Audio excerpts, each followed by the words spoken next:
ಇನ್ನು ಆರ್ಎಸ್ಎಸ್ ಕಚೇರಿಗೆ ನುಗ್ಗಿ ದಾಂಧಲೆ ಮಾಡಿದಂತ ಪ್ರಕರಣಕ್ಕೆ ಸಂಬಂಧಪಟ್ಟಂತೆ ಬರೋಬ್ಬರಿ 20 ಜನರ ವಿರುದ್ಧ ಎಫ್ಐಆರ್ ದಾಖಲಾಗಿದೆ.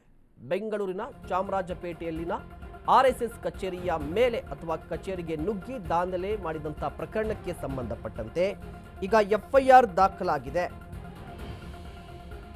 ಎನ್ಎಸ್ಯುಐ ಸೇರಿದಂತೆ 20 ಮಂದಿಯ ವಿರುದ್ಧ ಎಫ್ಐಆರ್ ದಾಖಲಾಗಿದೆ. ಕೇಶವ ಕೃಪಾದ ಮೇಲೆ ದಾಳಿಯನ್ನ ನಡೆಸಿದ್ರು. ಕಚೇರಿಗೆ ನುಗ್ಗಿ ಸಿಬ್ಬಂದಿಗೆ ಪ್ರಾಣ ಬೆದರಿಕೆ ಹಾಕಲಾಗಿದೆ ಅನ್ನುವ ಆರೋಪ, ಸಿಬ್ಬಂದಿ ಮೇಲೆ ಹಲ್ಲೆ, ಕಚೇರಿಗೆ ಅತಿಕ್ರಮಣ ಪ್ರವೇಶ. ಕೇಶವ ಕೃಪಾದ ಕಾರ್ಯದರ್ಶಿ ಒಂದು ದೂರನ್ನ ಕೊಟ್ಟಿದ್ರು. ಆ ದೂರಿನ ಅನ್ವಯ ಈಗ ಶಂಕರಾಪುರ ಪೊಲೀಸ್ ಠಾಣೆಯಲ್ಲಿ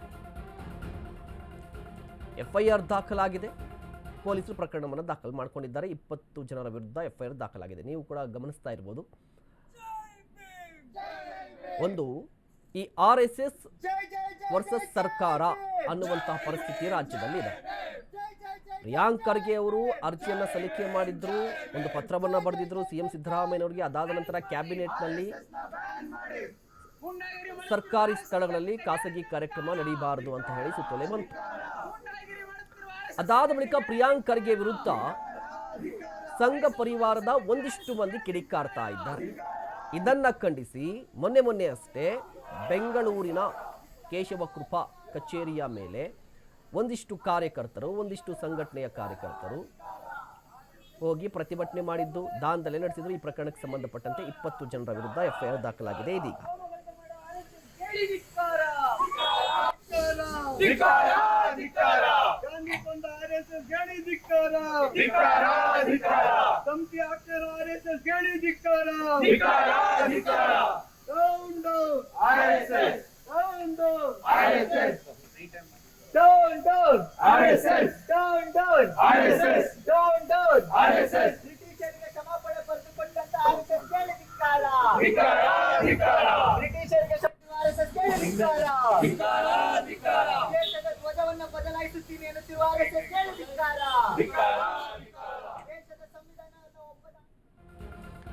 ಮತ್ತೊಂದು ಕಡೆ ಚಾಮರಾಜಪೇಟೆಯ ಆರ್ಎಸ್ಎಸ್ ಕಚೇರಿಯ ಮುಂಭಾಗ ಹೈಡ್ರಾಮಾ ನಡೆದಿದೆ. ಆರ್ಎಸ್ಎಸ್ ಕಚೇರಿ ಮತ್ತೆ ಮುತ್ತಿಗೆ ಹಾಕುವಂತಹ ಪ್ರಯತ್ನ ಆಗಿದೆ. ಕೇಶವ ಕೃಪಾಗೆ ಮುತ್ತಿಗೆಗೆ ಕೈ ನಾಯಕರು, ಕೈ ಕಾರ್ಯಕರ್ತರು ಯತ್ನಿಸಿದ್ದಾರೆ. ಕಾಂಗ್ರೆಸ್ ಪಕ್ಷದ ಧ್ವಜ ಹಿಡಿದು ಆರ್ಎಸ್ಎಸ್ ವಿರುದ್ಧ ಧಿಕ್ಕಾರ ಕೂಗ್ತಾ ಇದ್ದಾರೆ. ಪ್ರತಿಭಟನಾಕಾರರನ್ನ ಪೊಲೀಸರು ಈಗ ವಶಕ್ಕೆ ಪಡೆದುಕೊಂಡಿದ್ದಾರೆ.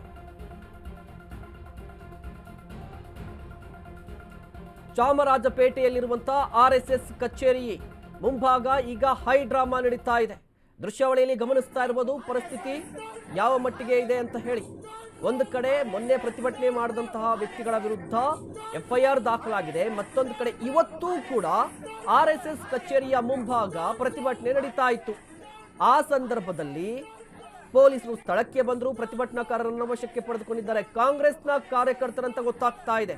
ಕಾಂಗ್ರೆಸ್ ಪಕ್ಷದ ಧ್ವಜವನ್ನ ಹಿಡಿದಿದ್ದಾರೆ. ಆರ್ಎಸ್ಎಸ್ ವಿರುದ್ಧ ಧಿಕ್ಕಾರವನ್ನ ಕೂಗ್ತಾ ಇದ್ದಾರೆ.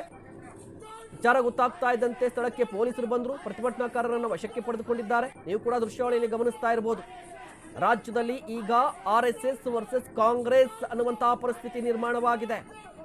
ಕಾಂಗ್ರೆಸ್ ಪಕ್ಷ, ಮುಖ್ಯವಾಗಿ ಪ್ರಿಯಾಂಕ್ ಖರ್ಗೆ, ಡಿಕೆ ಹರಿಪ್ರಸಾದ್, ಒಂದಿಷ್ಟು ನಾಯಕರು ಆರ್ಎಸ್ಎಸ್ ವಿರುದ್ಧ ಕಿಡಿಕಾರ್ತಾ ಇದ್ದಾರೆ. ಮತ್ತೊಂದು ಕಡೆ ಕಾಂಗ್ರೆಸ್ ಪಕ್ಷದ ಕಾರ್ಯಕರ್ತರು ಅವರು ಕೂಡ ಆರ್ಎಸ್ಎಸ್ನ ಕಚೇರಿಯ ಮುಂಭಾಗ ಹೋಗಿ ಪ್ರತಿಭಟನೆ ನಡೆಸ್ತಾ ಇದ್ದಾರೆ.